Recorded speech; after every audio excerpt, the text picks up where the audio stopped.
Boa noite. Continuam hackeando as nossas transmissões. Agora estão hackeando também nossa rádio. Devem ter muita inveja de nós para investirem tantos esforços a fim de tentar impedir o nosso trabalho. Se a nossa aula estiver travando, não saia, pois é isso que os opositores querem. Ao contrário, entre mais vezes e visite o nosso site a semana toda para assistir às aulas anteriores e fazer free downloads. Telefone aos amigos para eles assistirem agora a esta aula, grátis. É só entrar no nosso site www.uni-yoga.org. Você pode assistir às aulas anteriores a qualquer dia e hora. Elas estão todas disponíveis no nosso site para acesso gratuito. Pensamento do dia. Existo porque insisto. Autor desconhecido. Agora é com o mestre.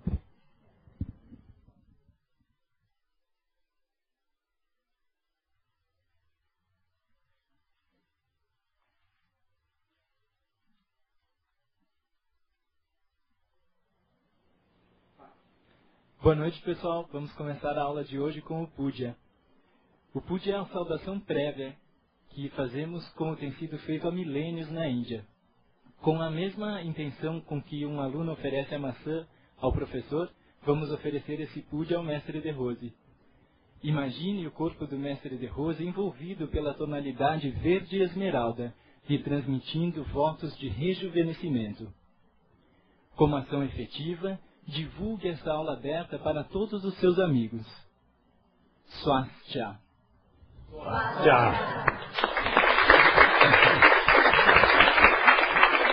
Muito bem.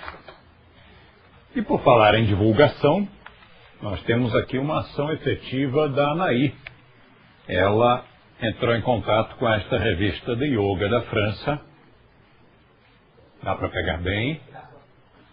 E enviou para esta revista uma série de fotos e arquivos e tudo, inclusive a nossa revista. E o resultado foi este. Saiu a capa de uma das nossas revistas com uma informação ali, só que a informação não é exatamente sobre a revista, é mais sobre o trabalho da Anaí. Eu vou confessar que eu ainda não li, mas ela me disse que sim. É o livro Coreografias do Swastika Yoga, que é da Anaí. Então, o texto é sobre o livro dela e a imagem, que eles aproveitaram a imagem da nossa revista. Aqui ao lado é da Yoga Journal. Então, estamos em boa companhia. Olha lá, a nossa capa não deixa nada a dever à mais antiga e maior revista de yoga do mundo, tanto quanto eu saiba. Pode ser que tenha havido uma outra revista antes desta e que ainda exista, portanto seja mais antiga, mas eu só conheço como mais antiga a Yoga Journal. E também a tiragem parece bastante expressiva. E das duas capas, olha, eu francamente compraria a nossa. Muito bem. Outra notícia auspiciosa. Eu estive em Curitiba. Temos mais uma revista ali. Esta não está falando sobre o Swastika, mas está posando uma instrutora de Swastika. Saiu na Veja São Paulo desta semana e é um anúncio da Vivo. E quem está fazendo este capodaçana maravilhoso aqui é a Stephanie. A Steph. Olha que beleza de foto.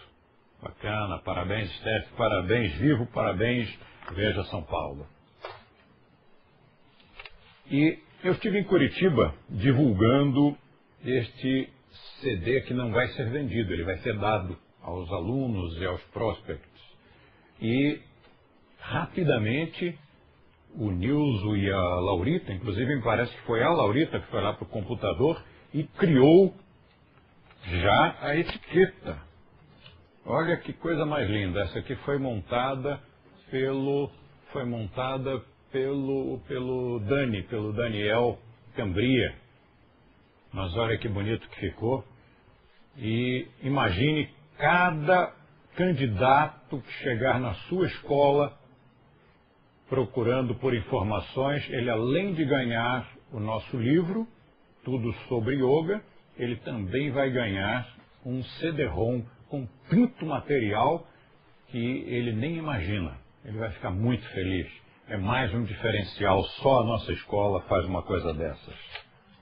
E o que tem nesse CD-ROM que me entusiasmou tanto? Então contém tudo isso aqui, eu vou ler para você.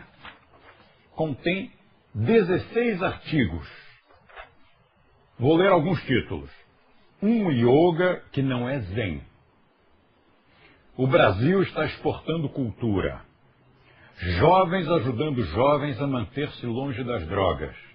Um novo conceito menos comercial. O maior site de yoga do mundo.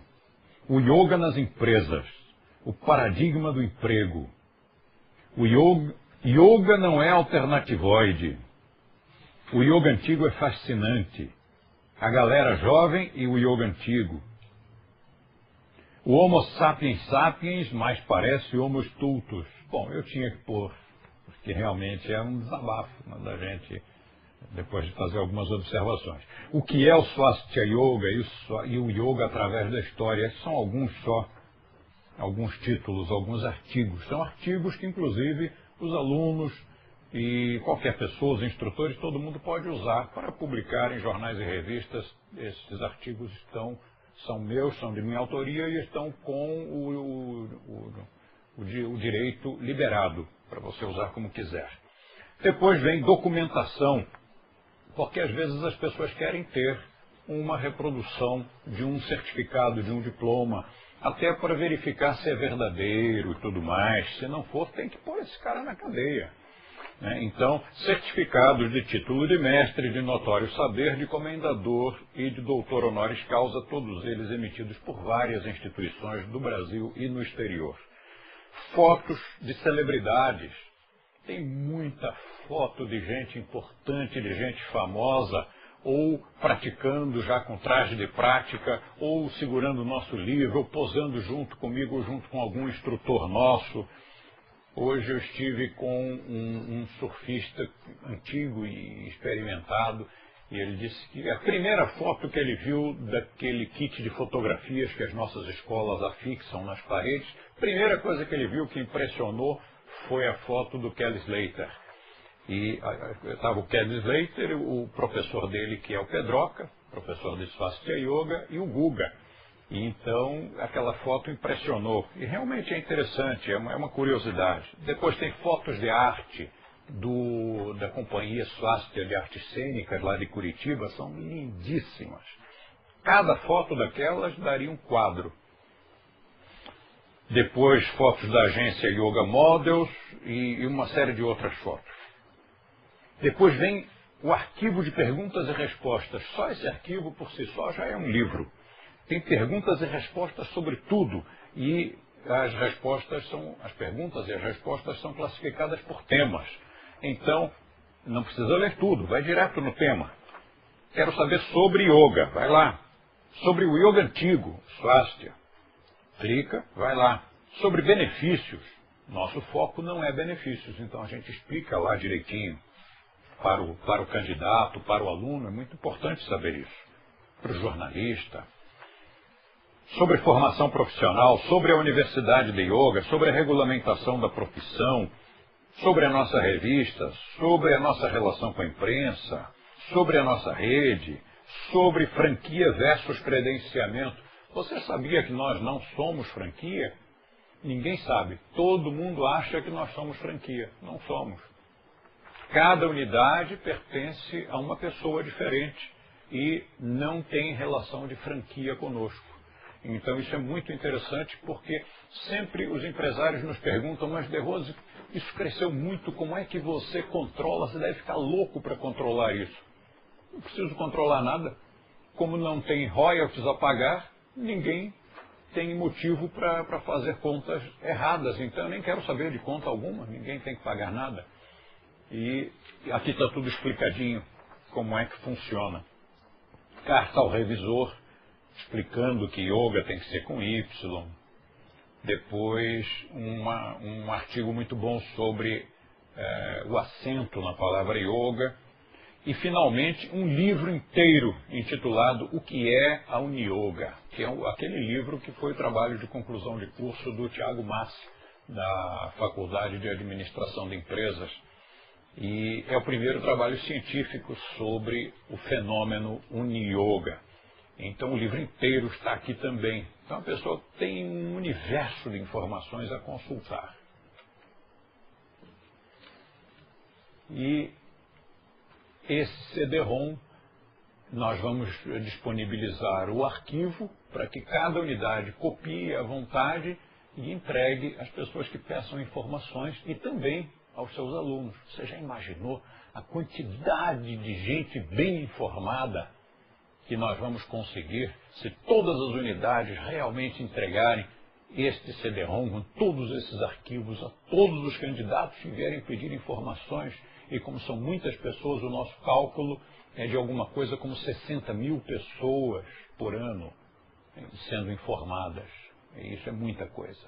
Ainda mais que são 60 mil ou mais ligadas ao nosso métier. E isto é ultra importante. Eu peço o apoio de todas as nossas unidades no Brasil e no exterior. Claro que no exterior, em Portugal tudo bem, que a língua é parecida, né? Mas nos outros países que falam outras línguas não vão poder aproveitar tudo. Por exemplo, as celebridades são conhecidas no Brasil, não são conhecidas nos outros países. E os textos teriam que passar por uma tradução.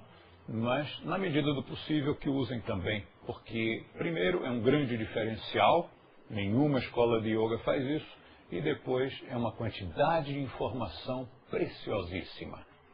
E por que isso?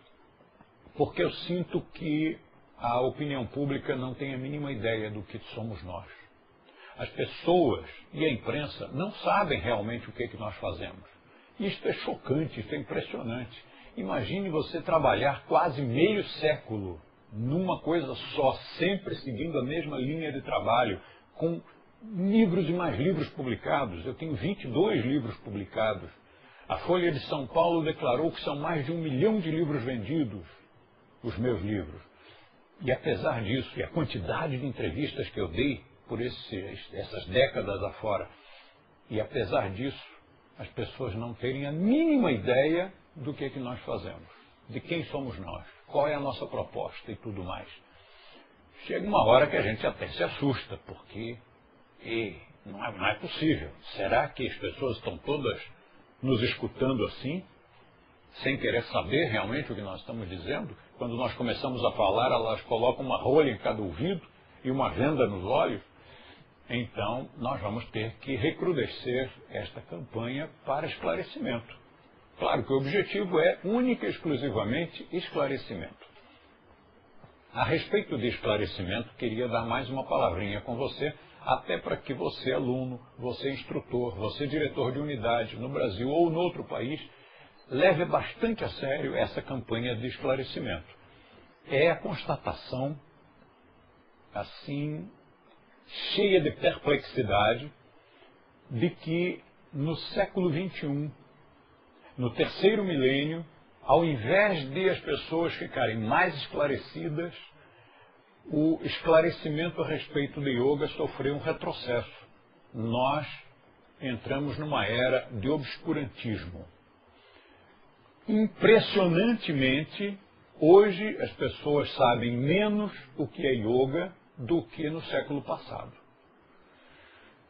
Eu nunca senti tanto preconceito, discriminação, nunca escutei tanto disparate quanto nos últimos anos. Então nós precisamos esclarecer a opinião pública. Quem é o culpado? Bom, eu diria que culpados não há. Mas se houver, somos nós. Nós, porque nós estudamos yoga, nós praticamos yoga, nós ensinamos yoga àqueles que são instrutores, que são profissionais, àqueles que escrevem livros, àqueles que podiam estar dando mais entrevistas à imprensa, podiam estar escrevendo e publicando mais artigos. Então, se há uma responsabilidade, ela é daqueles que estudam e praticam o yoga. Responsabilidade de quê? De esclarecer. Porque se a opinião pública não sabe o que nós fazemos e acha que yoga é outra coisa qualquer, especialmente se acha que yoga é uma caricatura, somos nós que o permitimos.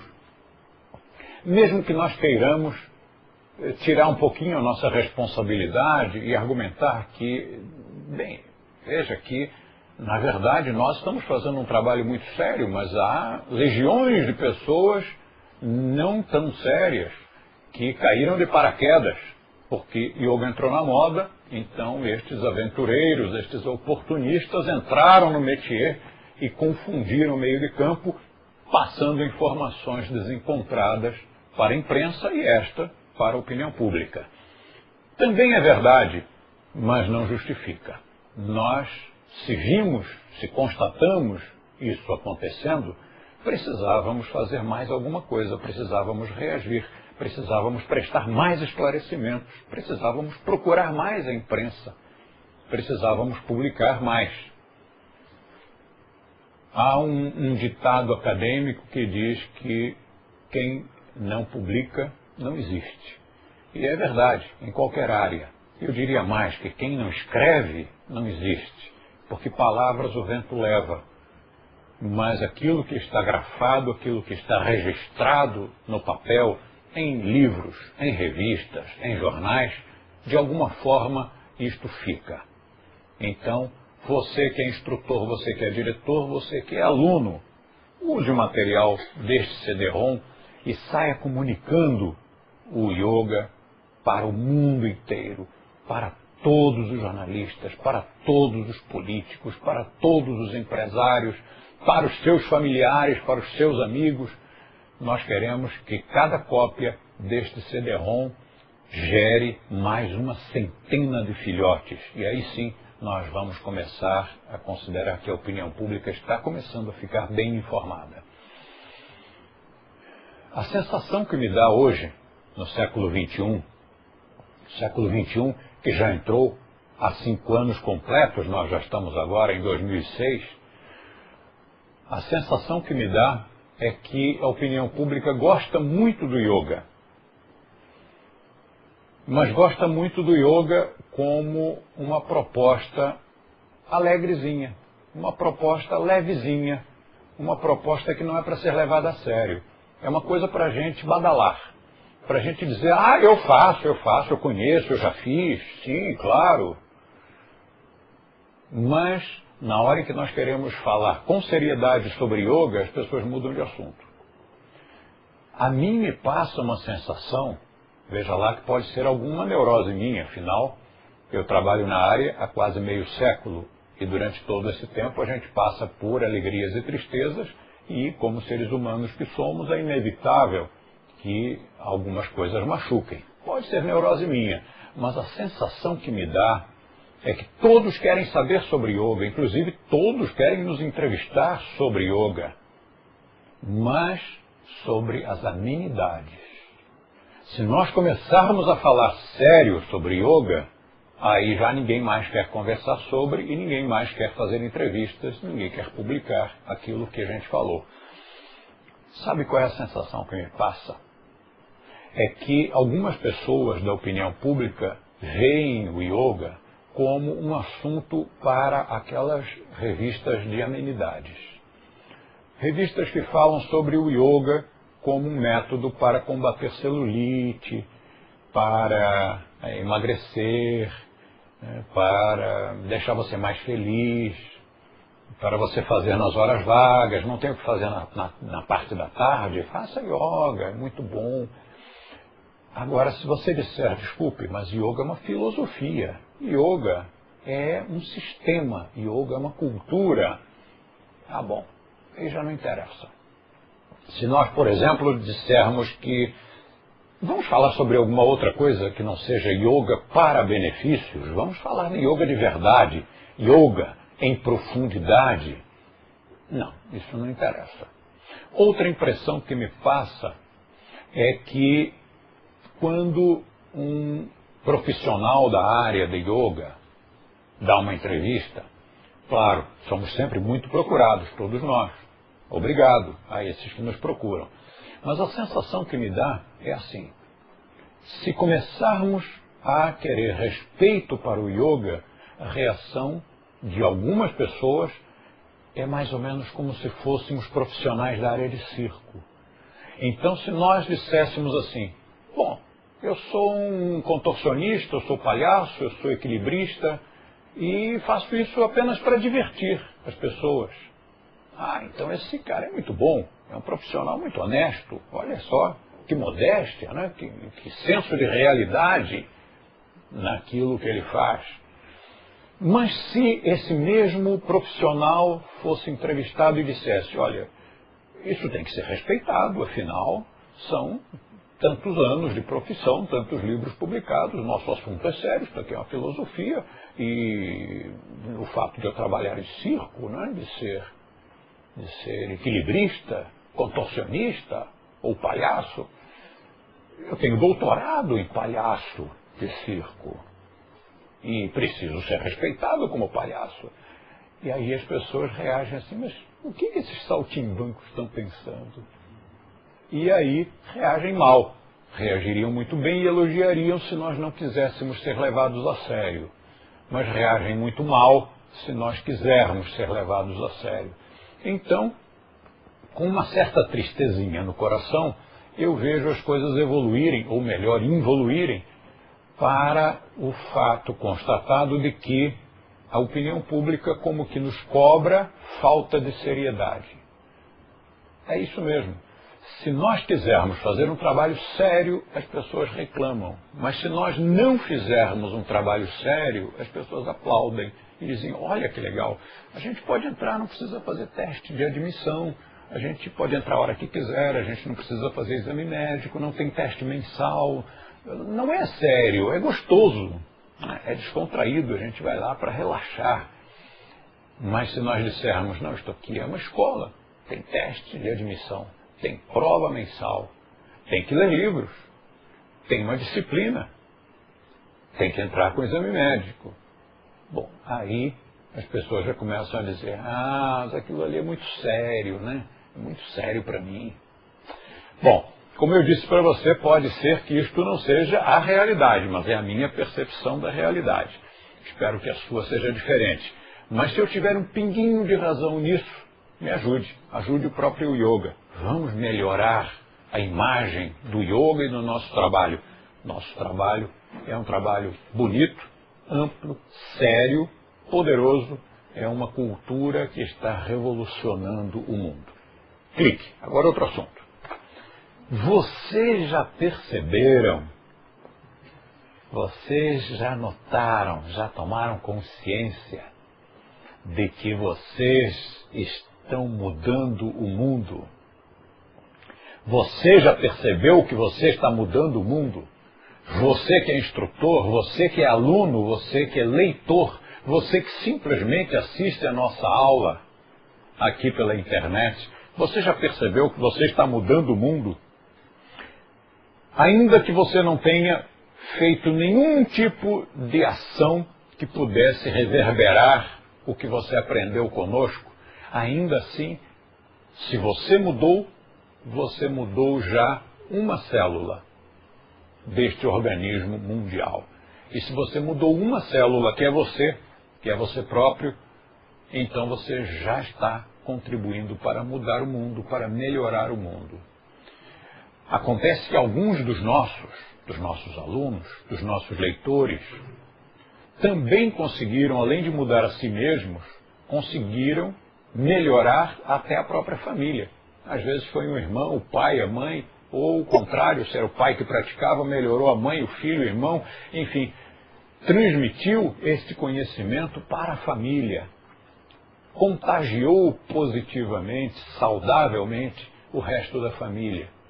E quantas outras pessoas, estas que sentiram as consequências positivas desta filosofia de vida, desta cultura, quantas outras pessoas serão influenciadas?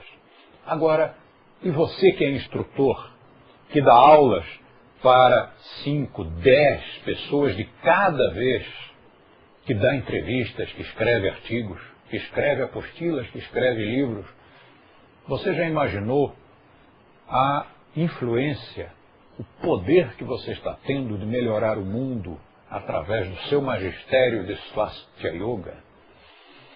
Quantos instrutores nós somos dentro da Universidade de Yoga nos diversos países?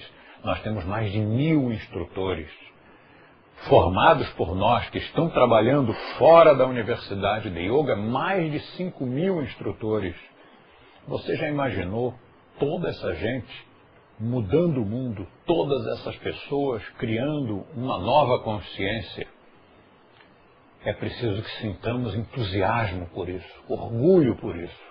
Nós estamos implantando no mundo uma nova cultura, uma nova maneira de viver, uma nova maneira de ver o mundo. Nós não queremos fazer doutrinação. Nós não queremos que isto seja espalhado pelo mundo todo e que todas as pessoas sejam obrigadas a gostar daquilo que nós gostamos.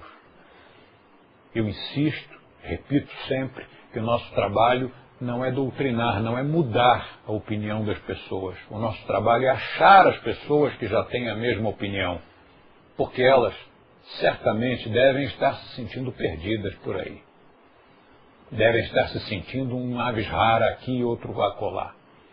Eu me lembro de uma menina que me escreveu uma carta, na época, ela estava com 17 aninhos, e ela escreveu uma carta muito bonita agradecendo por tudo que aprendeu conosco.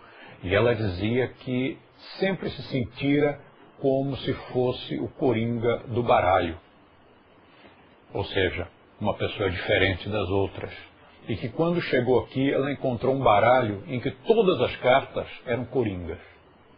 E isto foi muito bonito, isto foi muito emocionante, especialmente porque foi uma adulta jovem, foi uma pessoa com 17 anos de idade, plena da sua consciência e da expansão dessa consciência produzida pelo yoga. Ela percebeu que sim, ela era diferente dos outros baralhos, mas que aqui todos eram iguais, iguais a ela.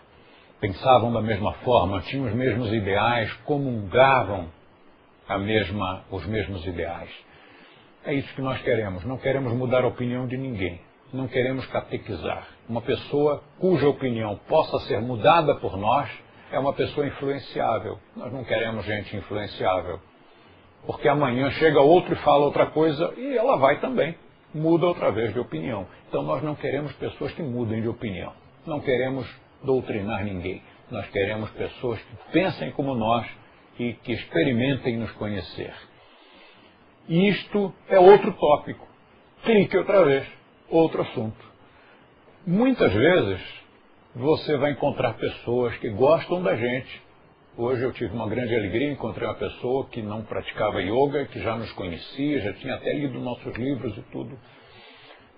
E algumas vezes, felizmente poucas, mas vai ocorrer, você vai encontrar algumas pessoas que não gostam da gente. Quando você encontrar alguém que não gosta da gente, olhe bem fundo nos olhos, fique sério, olhe nos olhos e diga: você leu algum livro do De Rose? Se você não o conhece e não sabe o que ele diz, porque não leu os seus livros, como é que você pode ter essa opinião? Você está sendo uma pessoa extremamente irresponsável. Você está sendo uma pessoa que engravida pelos ouvidos. Não faça isso, que é muito feio. Vá ler, vá lá em primeira mão, veja o que ele diz, assista às aulas da internet, se não gostar de ler. Mas o ideal mesmo é ler. Já dissemos, todas as aulas nós lembramos que os nossos livros estão disponíveis, não os 22, mas 15 livros estão disponíveis para download gratuito. Então não custa nada. Nosso site não vende nada. Você entra no site, faz download dos livros, faz MP3 dos CDs com práticas, com respiração, com mantra, com relaxamento, com meditação, com técnica corporal, baixa tudo, usa, não precisa pagar nada, porque o nosso trabalho não é um trabalho comercial, é um trabalho cultural. Outro assunto linkado nesse. Hoje, nós, mais do que nunca, já podemos dizer que o nosso trabalho não é de yoga. O nosso trabalho é uma cultura que tem como ferramenta principal o yoga. Quando nós vamos para uma sala de aula e praticamos as técnicas do yoga, nós estamos lançando mão dessa ferramenta principal. Mas ter a ferramenta principal e não usufruir da cultura, não assimilar, não compartilhar, não metabolizar essa cultura que envolve a ferramenta principal, seria uma pena. Então vou explicar uma coisa para você.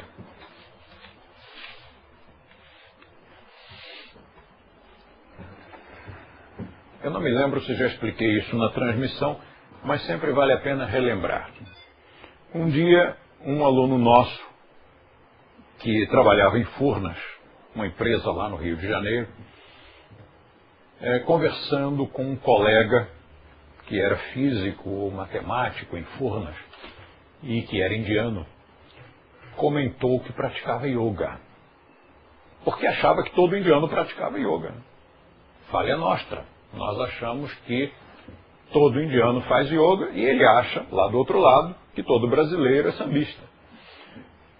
Então, o indiano disse, você faz yoga? Que bom, muito bom, né? Eu não. E o brasileiro, nosso amigo, nosso aluno, indignado, disse, como assim você não faz yoga? Você não é indiano? E ele disse, sim, você acha que todo mundo na Índia faz yoga? Então dança aí o samba no pé que eu quero ver. Você não é brasileiro? Mas brasileiro algum, praticamente, sabe tirar ali e dançar um samba no pé.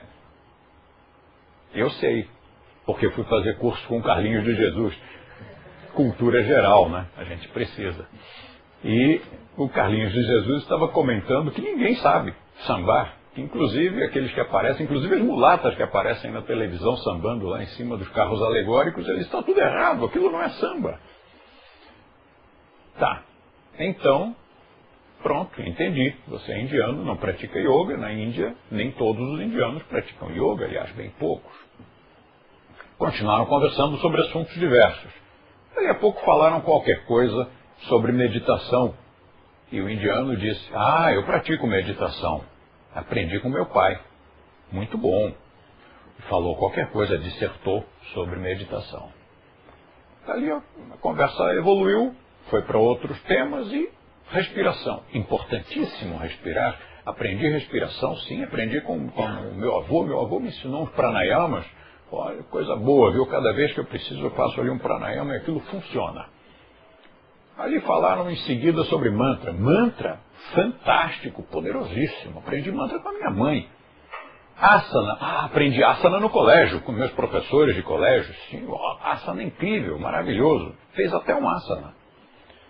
Daí a pouco, o meu amigo, o meu aluno, disse para ele, rapaz, você me disse que não fazia yoga, e agora você me diz que aprendeu mudra, puja, mantra, pranayama, kriya, asana, yoga nidra, samyama, todo o ashtanga sadhana, você faz tudo. Como é que você disse que não pratica yoga? E o indiano deu uma lição incrível do que é yoga e do que não é yoga. E o indiano disse, eu não pratico yoga. Eu pratico técnicas de yoga. Eu pratico mudra, puja, mantra, pranayama, kriya, asana, yoga nidra, samyama. São pérolas.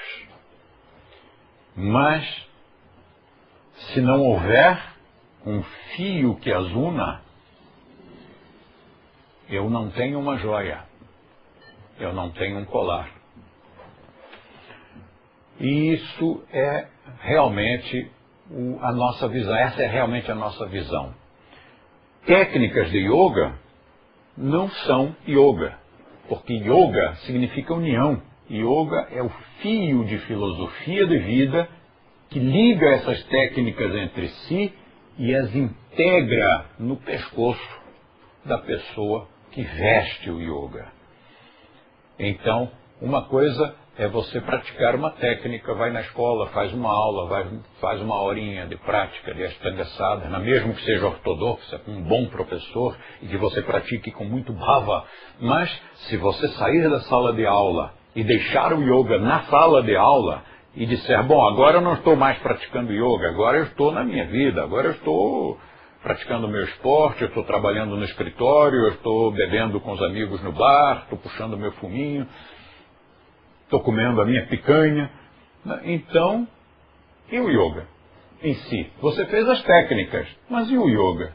E a filosofia de vida? E aquilo que faz com que realmente o yoga seja uma cultura? Acontece que hoje, se nós dissermos yoga, então isto aqui é o yoga, nós enfrentamos um problema, e um problema sério, porque as pessoas não entendem que yoga seja o fio, elas entendem que yoga sejam as pérolas. Então, elas tiram o fio, isolam as pérolas e vendem separadamente. Quer uma pérola? Essa pérola se chama yoga. Mentira, não se chama. Essa pérola pode se chamar asana. Esta outra pode se chamar mantra. Mas não se chama yoga. Yoga é quando estão todas elas e o fio. E depois, não é uma filosofia, é uma técnica. Quando nós tivemos esta sensação, que já faz um bom tempo, pensamos até em tirar o nome yoga das nossas placas. Por que isso? Porque um dia nós estávamos assistindo a televisão, avisaram, telefonaram, disseram, está passando aí uma coisa interessante sobre yoga. E nós ligamos naquela emissora e vimos uma matéria que saiu em rede nacional, faz muito tempo isso. Uma matéria enorme, muito tempo, deram-lhe muito tempo. E em rede nacional, entrevistando um senhor que dizia que ensinava yoga. E aí perguntavam, o senhor pode mostrar uma aula? Eles, posso sim. E o cameraman, naturalmente a aula já estava ali preparadinha para a televisão, o câmera mostrou a turma. A turma era um grupo de senhoras de uma certa idade e fortes, vestidas de preto, dos pés à cabeça, com as mãos em pranamudra, o que, além de ser estereotipado, para nós no Ocidente, nos remete a uma qualquer coisa religiosa. Olhos fechados e os senhos contraídos. Sentadas em sukhasana, aquele sukhasana de iniciante, com os joelhos aqui em cima. Paradas, sem fazer nada. Tempo em televisão é uma coisa impressionante. Um segundo que não aconteça nada é chatérrimo, é monótono e as pessoas querem logo mudar de canal. Mas elas não faziam nada. Estavam lá todas aquelas senhoras, idosas, gordas, sérias, olhos fechados, sentadas, com as mãos assim. Ora, qual foi a imagem que se passou ao público? Que yoga é aquilo? Não só para aquele público, mas que yoga é aquilo. É aquilo o quê? Nada. Pessoas sentadas, fazendo nada, talvez rezando. Mas passou que as pessoas de yoga são assim. Mal-humoradas, enfesadas. Sabe o que quer dizer enfesado, né? Sabe. Que está cheio de fezes. A prisão de ventre faz a pessoa ficar mal-humorada. Bom, o câmera foi para onde mandaram. Só que o cara lá da técnica gritou no ouvido deles, tira isso daí rápido, porque ninguém está fazendo nada. Está todo mundo parado. Aí voltaram ao entrevistado. Bom, então, fale-nos um pouco sobre o yoga. E ele disse, yoga, vou mostrar aqui a minha sala. Aqui estão os santos de todas as religiões. Jesus, Buda e a deusa Shiva. Quando nós escutamos isso, a gente queria morrer. Porque, como assim? Santos de todas as religiões dentro de uma sala de prática de yoga. Não tem nada a ver uma coisa com a outra.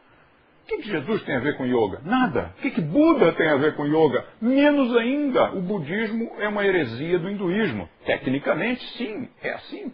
Não podemos, quer você goste, quer não podemos mudar a realidade para que se adapte ao nosso interesse. Sinto muito, mas tecnicamente o budismo é uma heresia do hinduísmo. o yoga pertence ao hinduísmo. Logo, tinha ali um ruído na comunicação. E depois, deusa Shiva, tenha santa paciência, Shiva era um homem. Mas um instrutor, que o público não saiba, está perdoado. Uma penitência, claro. Reza 5 Ave-Marias e leia um livro do yoga sério. É a penitência. Agora, um professor de yoga não saber que Shiva era um homem, que o criador do yoga era um homem. Talvez porque o nome Shiva, né? Shiva termina com A, deve ser mulher. Olha, a tristeza foi tão grande depois daquela entrevista que naquela época eu realmente tirei o nome yoga das minhas placas, porque aquilo foi para a rede nacional. Qualquer pessoa que olhasse para uma placa nossa diria, ah, é aquilo que eles fazem. Bom, depois passou aquela coisa, né, aquela ressaca, e nós começamos a usar de novo o nome yoga. Só que hoje eu já estava pensando novamente em, lógico, não abandonar o yoga, é a minha vida, dediquei toda uma carreira, toda uma vida realmente ao yoga, não parar com o yoga, mas não ter isso na porta da minha escola. Porque as pessoas olham a placa onde está escrito yoga e elas entendem outra coisa. Imagine uma situação inusitada. Forçando um pouquinho, nós podemos construir uma história e essa história ser mais ou menos assim. Você abre um negócio e coloca o luminoso na porta, vendem-se calçados. Entra uma pessoa e diz, eu quero um sapato. E você diz, não tenho, não trabalho com isso. Então uma sandália, não trabalho com isso. Uma bota, não trabalho com isso. Mas como não? Está escrito ali, vendem-se calçados. Sim, eu vendo calços de porta. Ora, tá bem, é um pouquinho forçado este exemplo, mas a gente se sente um pouco assim, porque está lá escrito yoga, a pessoa entra e diz, eu quero uma terapia alternativa, eu quero uma coisa zen, eu quero misticismo, e a gente diz, não trabalhamos com isso. Mas como não? Está escrito lá na porta, vendem-se calçados. Está escrito lá no luminoso, yoga. Yoga não é isso tudo? Não, não é. Mas o que a gente vai fazer se toda a opinião pública já pontificou que sim, que é? E agora? Então, talvez, em algum momento no futuro, nós tenhamos que tirar a palavra yoga. Vamos continuar trabalhando com yoga, sim, mas quem sabe, esse seria um sonho realizado, seria assim, meu sonho dourado, que nós pudéssemos trabalhar só com os seus amigos, só com aqueles que você que pratica yoga trouxesse. Porque aí a pessoa passou e não viu a palavra yoga, então ela passa direto. Mas você que pratica o swastika, você sabe o que é o yoga. Você leu a respeito, você viveu com os seus colegas, você convive com este ambiente saudável, alegre, feliz, culto, informado. E aí você chama um amigo seu que mereça. Você diz, bom, este meu amigo é uma pessoa educada. Este meu amigo é uma pessoa lida, é uma pessoa que tem sensibilidade, que merece receber o yoga, o swastika yoga. Então vou trazer este meu amigo. Meu sonho dourado vai ser realizado no dia em que nós só recebermos os seus amigos trazidos por você para praticar conosco. E uma exceção, claro, a gente tem que ser flexível. Os que tiverem lido os nossos livros. Li os seus livros e gostei. Gostei da maneira como vocês falam, maneira franca, direta, sem dar... sem fugir do assunto, sem puxar o saco de ninguém. Gostei da maneira como vocês falaram e quero aprender com vocês. Pronto. Esse também seria aceito. Um dia há de ser assim. Outro assunto. Esta apostila é feita por um colega nosso, o instrutor Rodrigo de Bona, de Florianópolis. É uma apostila que ele organizou com os quadros sinóticos de vários livros nossos, Quadros esses que caem na prova da Federação de Yoga. Então, são assuntos que os alunos normalmente têm que estudar e que os instrutores precisam saber, até porque vão dar aulas sobre isso. E eu estava vendo aqui vários quadros e achei que era interessante, de vez em quando, eu dar uma aulinha sobre algum desses quadros, porque senão, se as pessoas apenas decorarem o quadro, mas não souberem realmente o seu significado, não conseguirem explicar a respeito, vai ser uma lástima. Então, hoje eu vou explicar um pouquinho sobre o quadro do vídeo número 11, o método de Rose de Yoga avançado. Se você quiser estudar isso em profundidade, adquira o vídeo. Se você quiser fazer um curso que é mais profundo ainda, então você se matricule num curso desse tema. Nós temos 3 níveis de informação. Antes de começar a matéria, eu queria lembrar você, não vou pôr na horizontal não, vou pôr na vertical. 3 níveis de profundidade. Nós temos os vídeos que abordam cada tema com aproximadamente 2 horas de duração. Nós temos os cursos que abordam o mesmo tema com 3, 4, 6 ou 8 horas. Eu vou pôr então mais ou menos 4 horas de duração. Os cursos são dados ao vivo, os vídeos estão disponíveis para qualquer pessoa em qualquer lugar. Mas nós temos os flashes para aquele que não quer ou não pode adquirir um vídeo, brevemente DVD, nós já estamos passando para DVD, e que não pode vir até onde haja um curso de corpo presente. Então aqui, nestas transmissões, nós transmitimos flashes. E esses flashes têm mais ou menos aí uma meia horinha, uns 30 minutinhos, para que a pessoa tenha uma ideia da matéria. E é isso que nós vamos fazer agora. Nós vamos dar um flash deste vídeo número 11.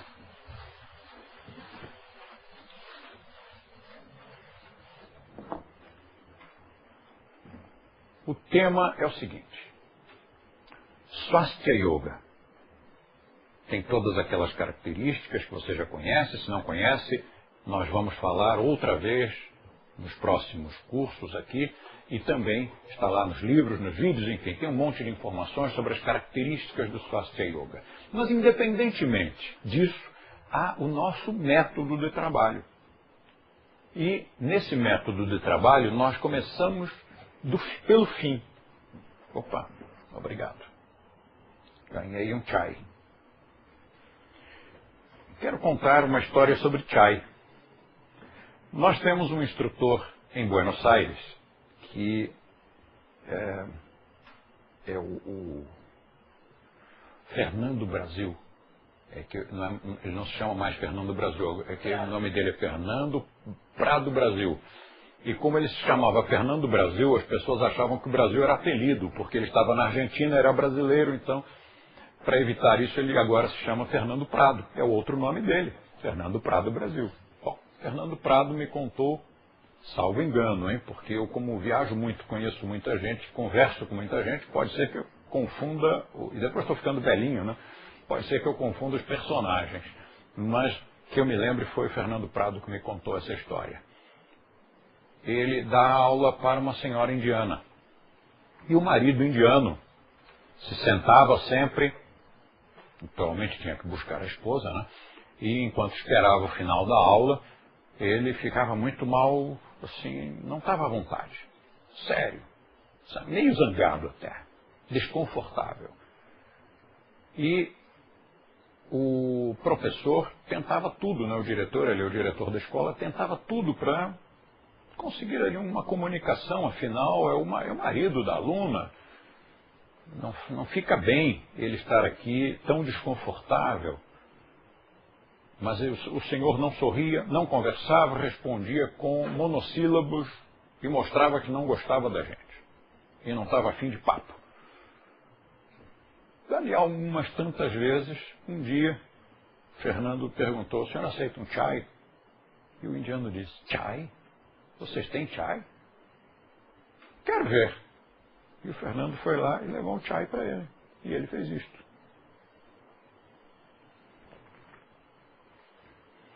É chai mesmo. Sorriu. Começou a conversar. Ficou nosso amigo. E disse, se o chai de vocês é autêntico, o yoga de vocês também deve ser. Olha que coisa impressionante. Veja como é importante que você aprenda a fazer um chai legítimo, porque às vezes uma coisa insignificante demonstra a uma pessoa que entende que o nosso trabalho é sério. Ele até então achava que nós trabalhávamos com aquela caricatura, que no Brasil se chama yoga, lá na Argentina se chama lashoga. E quando ele tomou o chai legítimo, ele viu que o nosso trabalho busca a autenticidade. Obrigado. Então, para começar este quadro, nós vamos começar pelo fim.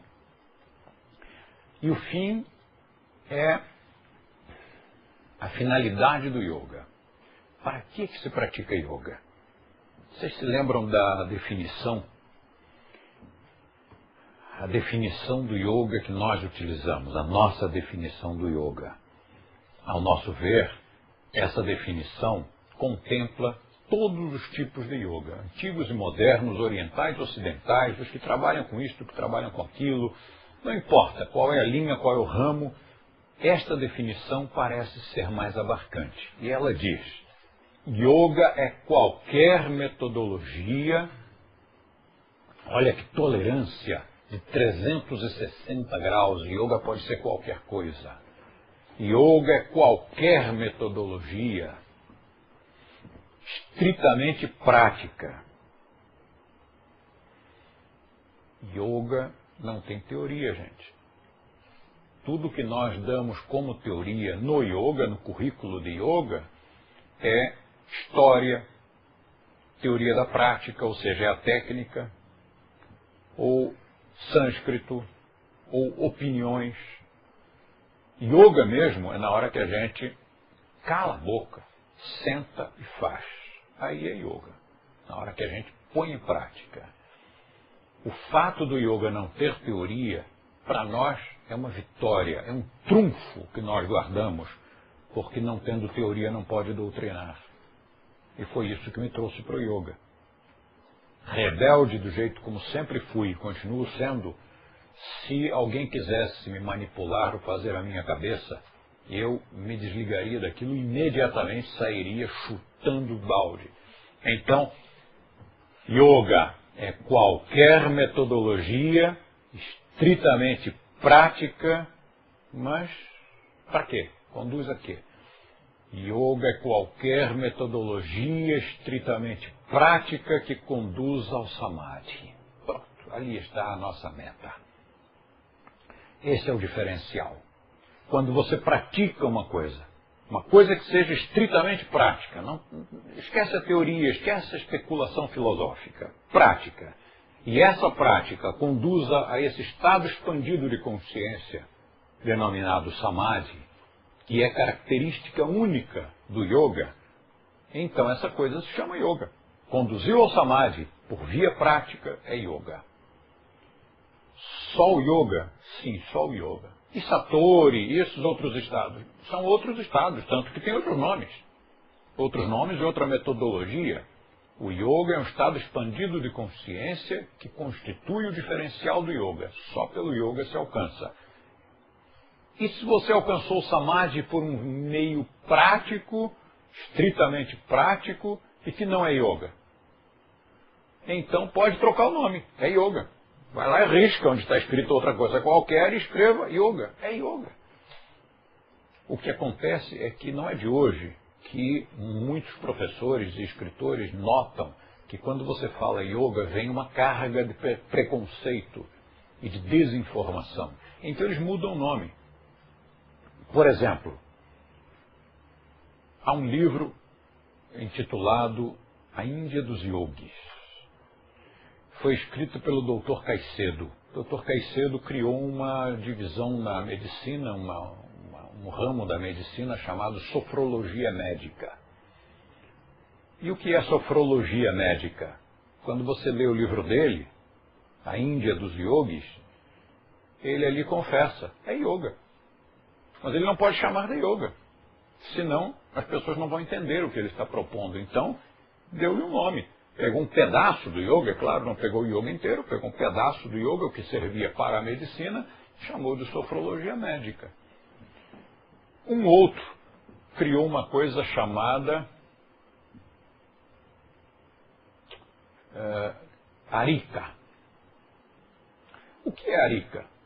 O que você faz? Eu faço Arika. Você faz Arika? E o que é Arika? Ora, é Arica, ora. Arica é o nome de uma cidade no Chile, que foi onde surgiu o sistema, ou pelo menos foi lá que a coisa começou a tomar vulto. Um dia eu abri um livro de Arica, e nesse livro estava escrito logo nas primeiras páginas: este é o único sistema de autoconhecimento estritamente ocidental. Bacana. Fiquei orgulhoso, afinal, se nasceu no Chile, nasceu na nossa terra. A nossa grande nação latino-americana que um dia há de se unir.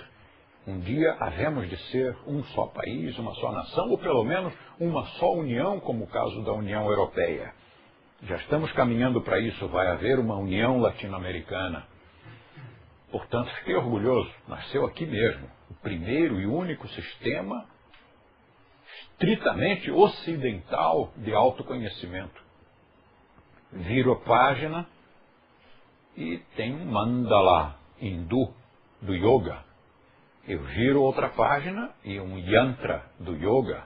Eu viro outra página e a imagem de uma divindade do hinduísmo. E todas as páginas remetiam ao yoga. E finalmente o que era aquilo? É um método de yoga, mas que não se chama de yoga. Por que será que fazem isso? E depois eu fui encontrar uma porção de outros sistemas pela vida fora que têm os nomes mais inesperados, bonitos, feios, estapafúrdios, acadêmicos, científicos, não importa. E no fundo, por trás de tudo, nós temos yoga.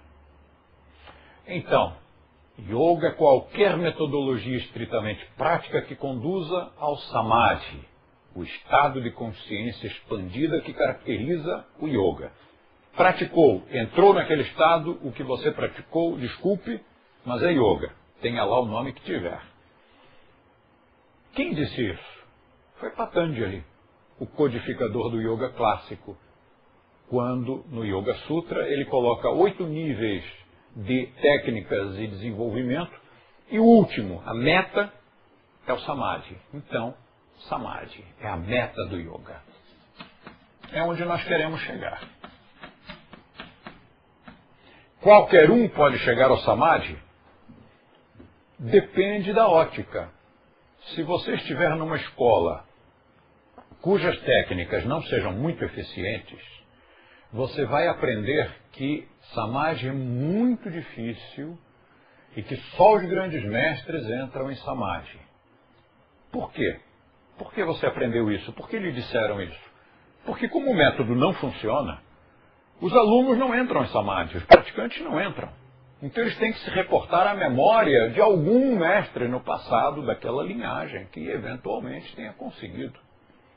E aí fica a lenda de que samadhi só é acessível aos grandes mestres. Mas se você estiver numa escola cuja metodologia seja muito eficiente, a informação que você vai receber é outra. Você vai receber a informação de que qualquer pessoa entra em samadhi. O que precisa é praticar bastante, é praticar intensamente, corretamente, as técnicas exatas e por um número de anos suficiente. Mas que, cumprido esse tempo e essa intensidade e essa disciplina, qualquer pessoa pode, em princípio, entrar em samadhi. É uma questão, em parte, de dedicação pessoal e em parte de código genético, mas que você vai chegar lá um dia, vai. Então, Samadhi, sim, é a nossa meta, e se nós praticarmos o yoga e não for para entrar em Samadhi, nós estamos confundindo alhos com bugalhos. A meta do yoga é o Samadhi.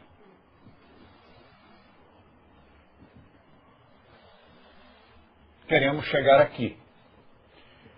Mas para chegar no Samadhi, é preciso utilizar uma energia muito poderosa. E essa energia chama-se Kundalini. Atenção, não é Kundalini, como dizem os estadunidenses, e os outros copiaram.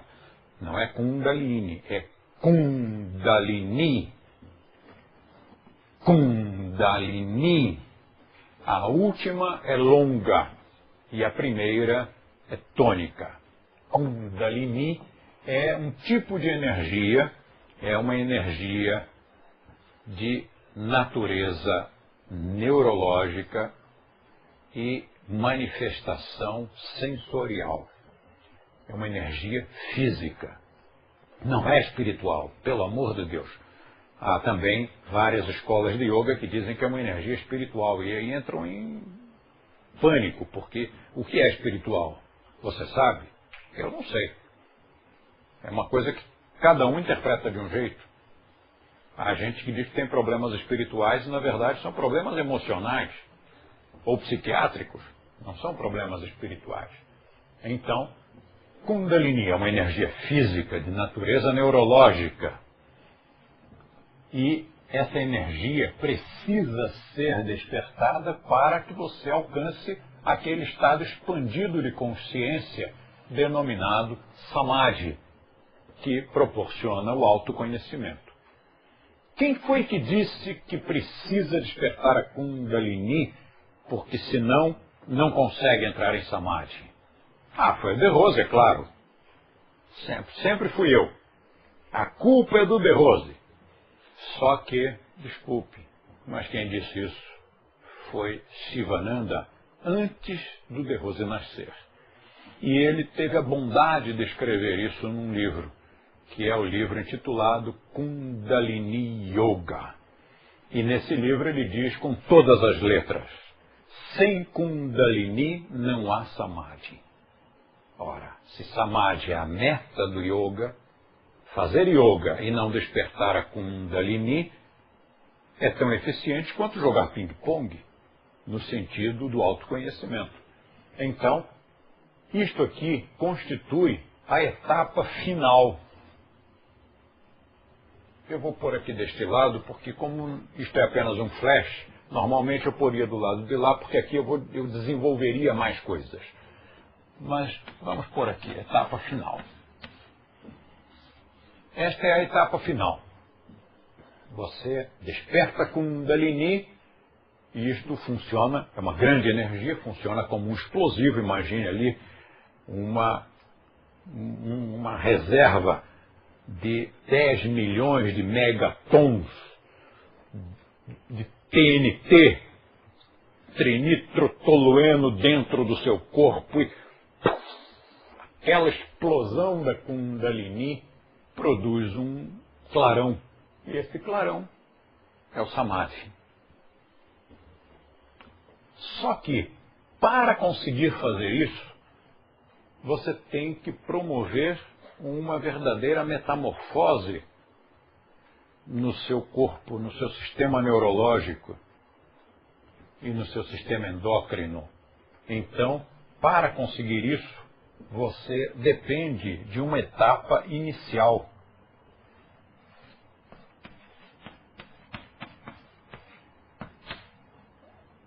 E a etapa inicial tem por objetivo dar a você um reforço biológico que possa suportar o impulso evolutivo.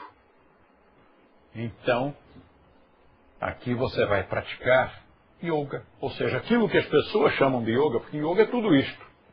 Mas as pessoas chamam de praticar yoga quando elas entram numa sala de práticas e executam, por exemplo, Ashtanga Sadhana.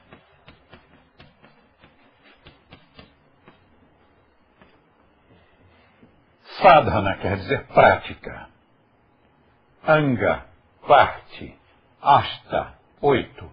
Ashtanga, 8 partes. Ashtanga Sadhana, prática em 8 partes.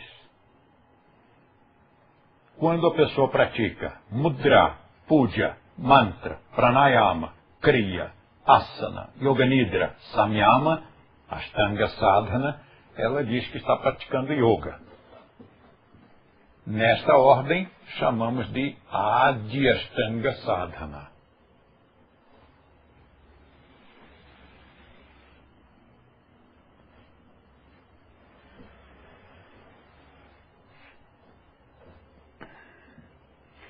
Praticando Ashtanga Sadhana, praticando estas 8 técnicas, estes 8 angas, você consegue chegar na etapa final. Não precisa de mais nada. Não precisa nem mudar a modalidade da Ashtanga Sadhana, porque existem, além do Adi, você tem o Adi Ashtanga Sadhana, Viparita Ashtanga Sadhana, Mahashtanga Sadhana, Swashtanga Sadhana, Gupta Ashtanga Sadhana, Manasika Ashtanga Sadhana. Mas não precisa, só este, que é a prática de iniciantes, é o Ashtanga Sadhana Adi, primordial, fundamental. Só praticando isto já é suficiente, você já chega lá. Só que o Adi Ashtanga Sadhana, que é a nossa prática proposta para iniciantes, Adi, ainda é considerada muito avançada pelos praticantes de outras linhas de yoga. Por quê?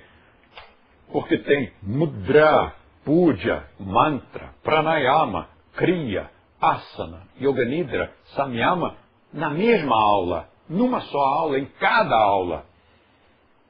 E muita gente que já vinha praticando yoga havia 10 anos ou mais, ao fazer a primeira prática de Swastika Yoga, me disse: eu nunca aprendi, nunca pratiquei tanto, nunca fui tão fundo no yoga quanto nesta primeira aula de Swastika. Este yoga é muito avançado.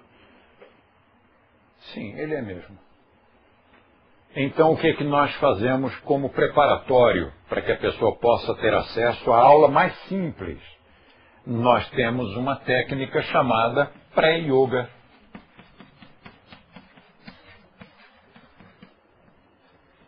Que é como se fosse um pré-vestibular. Cursinho. Só que não se chama pré-yoga de verdade. O nome, na verdade, não devia ter nome algum, mas coisas que não têm nome algum acabam ganhando um monte de nomes, né? Então, são técnicas ou exercícios biológicos, porque visam a nos preparar biologicamente para alcançar este patamar e este aqui produzir a verdadeira metamorfose biológica, criando estrutura biológica para que nós possamos suportar aquele empuxo evolutivo de 1 milhão de anos de evolução numa década. Então, criamos aqui exercícios biológicos. Acabaram sendo chamados de bioex.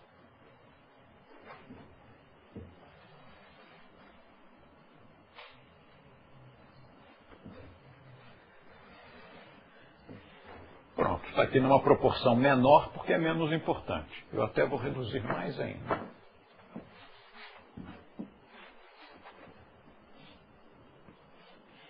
É uma importância pequena, porque é apenas a introdução. Então a pessoa chega, pratica bioex durante 1 mês, ou 2 ou 3, mas 1 mês é suficiente. A pessoa então entende como é o nosso trabalho, entende que não existe misticismo, entende que as pessoas que ensinam estão fazendo um trabalho extremamente sério, técnico e profissional. E aí sim, nós podemos introduzi-la no Swastika Yoga propriamente dito, no Ashtanga Sadhana, porque aqui no bioex não tem sânscrito, não tem mantra, não tem puja. não tem meditação, não tem filosofia, não tem complicação, não tem compromisso. Então é bem descontraído. E ele terá tempo de se familiarizar e ver como é que a gente trabalha e quem somos nós. Nesse meio tempo vai ler os livros e vai prestar um exame de admissão. Se passar no exame, passa para o yoga. Se não passar no exame, fica no bioex. Existe outra alternativa? Sim. Existe aquela do praticante que diz, não, mas eu só quero bioex mesmo. Então, paciência. Fique para sempre no bioex. Mas tem que fazer os exames mensais. Porque é um pré-aluno, mas que está frequentando a casa. Então tem que saber onde está, fazendo o quê, quem somos nós. Pronto, é só isso. Uma etapa inicial, uma etapa final. Praticando a etapa inicial durante um determinado tempo, com uma determinada intensidade, você vai atingir a etapa final. Em quanto tempo? Qual intensidade? Vai depender da pessoa. Se é mais jovem, menos jovem, se é mais saudável, menos saudável, se está programado geneticamente para esse tipo de trabalho ou se não está, se é sensitivo, se não é, se vai abraçar a filosofia com dedicação, se vai realmente praticar tudo conforme a gente preconiza, não só dentro da sala de aula, mas principalmente fora da sala de aula, na sua vida, lá no seu esporte, no seu escritório, nas suas relações afetivas, enfim, no mundo, se vai realmente se engajar ou não, se vai ficar assim, um pé dentro, outro fora da canoa. Então vai depender de todos esses fatores e a gente não pode determinar um tempo. Isto é suficiente. Agora, e se o praticante estiver praticando isso, estiver executando isso tudo durante algum tempo, alguns anos, e não estiver sentindo a aceleração evolutiva necessária, então nós temos um acelerador. E esse acelerador é a etapa medial.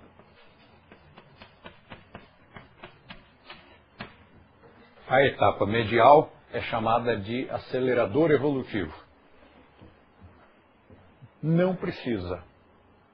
Você só vai praticar se achar que realmente, no seu caso, você está praticando isto na sua interpretação, da forma que você acha que está na forma correta, consultou seu instrutor e ele confirmou que você está fazendo tudo da forma correta e na sua interpretação está com engajamento, com dedicação, com disciplina.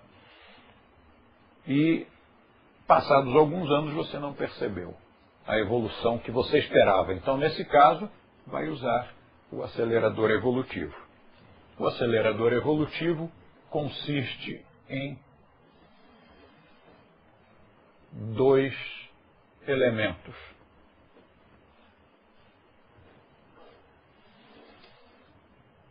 E esses 2 elementos são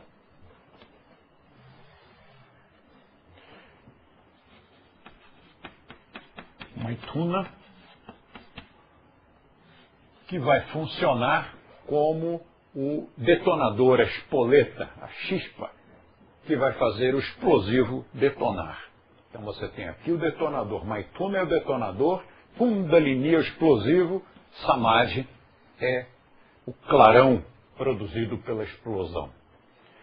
Só que esta técnica como detonador só deve ser utilizada se você previamente praticou Bhuta Shuddhi.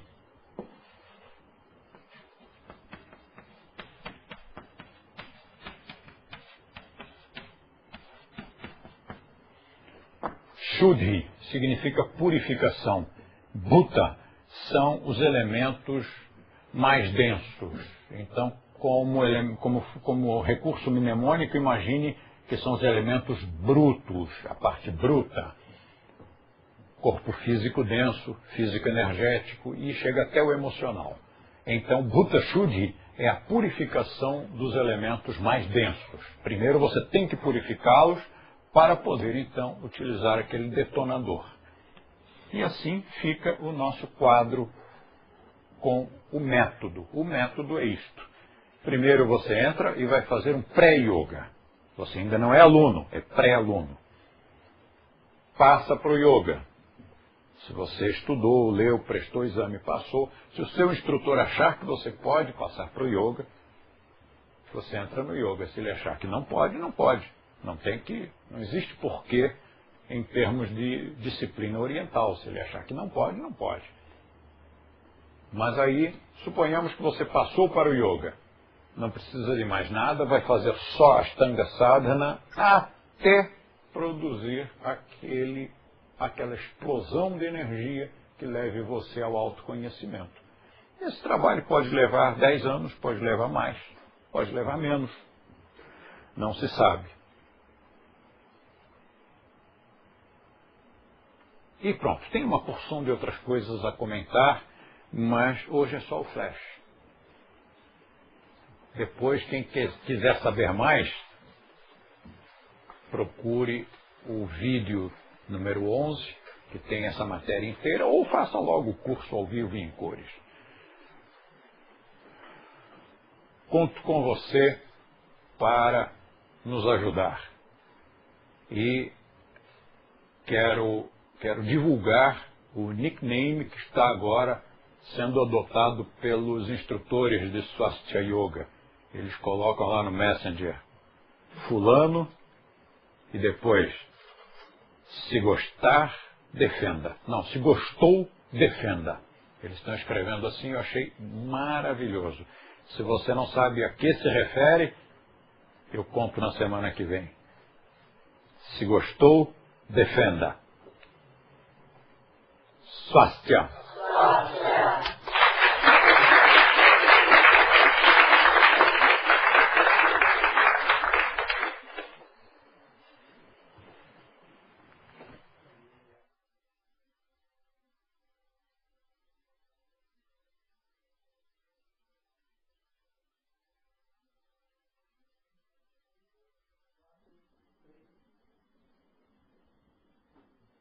Boa noite. Meu nome é Fernanda Martins, sou instrutora de Swastika Yoga e estou aqui hoje para entrevistar a Fernanda Benetti. Oi, Fê, tudo bom? Tudo bom, Fê? Bom, e aí, conta pra gente. Há quanto tempo você pratica Swastika Yoga? Eu pratico desde que abriu a unidade Rio Branco, lá em Porto Alegre, então já são 4 anos. Faço aula lá com o instrutor Lucas Denardi desde então. E você já se formou instrutora? Sim, me formei há 3 anos e dou aula há 2 anos na unidade Bela Vista, lá em Porto Alegre também. Que legal. E o que é que te encanta na profissão de instrutora de Swastika Yoga? É a possibilidade que eu tenho de transmitir aos meus alunos tudo que eu já aprendi dessa filosofia que mudou minha vida, né? É mesmo muito legal compartilhar com as outras pessoas aquilo que transforma a nossa vida. Bom, e o que te traz a São Paulo agora? Eu tô aqui de viagem, vim passar o ano novo aqui com os meus amigos. E isso também é uma outra coisa ótima, né, da nossa profissão, que através dos festivais internacionais de yoga, tudo isso a gente conhece instrutores de várias cidades, vários países, então qualquer lugar onde eu for, sei que eu vou ter um amigo por lá. Isso é mesmo muito bom. Bom, obrigada então pela sua entrevista. E nós finalizamos por aqui. Mais informações, acesse nosso site www.uni-io